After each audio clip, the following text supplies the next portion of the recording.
پر چٹھے کے علاقے کا ایک بندہ، اس نے علی ولی اللہ پڑھا. اس سے دنیا نے پوچھا کہ تو شیعہ کیوں ہوا؟ تو اس نے کہا غریب اور مزدور آدمی تھا، میں پھیری لگاتا تھا، مٹھائی بیچتا تھا، تاسلے چ رکھ کے گلیوں میں پھیری، جتھے رش ویکھنا ہوتے کھلو. وہ کہتے ہیں مجلس کا رش دیکھ کے میں باہر کھڑا ہو گیا. ذاکر نے پڑھا زہرا خالی واپس آ گئی، محمد کی بیٹی خالی واپس آ گئی. کہتے ہیں مجھے تن بدن میں آگ لگ گئی کہ ذاکر جھوٹ بول رہا. وہ رسول کا صحابی، وہ رسول کی بیٹی کیسے خالی آ سکتی؟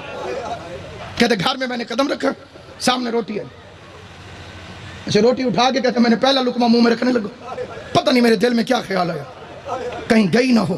جھوٹ ہوتا تو یہ سپیکر پہ کیوں کہتے؟ کھانا چھوڑ کے مسجد میں آ گیا. کہتے مسجد میں اکیلا مولوی قرآن پڑھ رہا. آ کے اس نے قرآن اٹھایا، مولوی کے سر پہ رکھا. یا کہنا ہاں یا کہنا نہ. کیا حضور کے بعد حضور کی پیاری بیٹی بی بی پاک فاطمہ زہرا دربار میں حق مانگنے گئی تھی؟ وہ کہتے ہیں مولوی نے جلدی جلدی قرآن سر سے اتارا، سامنے رکھ کے کہتے تجھے کسی شیعہ نے کہا ہوگا. کہ مولوی میں نے شیعہ کی بیٹی کا نہیں پوچھا، محمد کی بیٹی کا پوچھا. مولوی کہتے گئی تھی. میں نے پوچھا آخری سوال، خالی واپس آئی یا حق لے کر آئی؟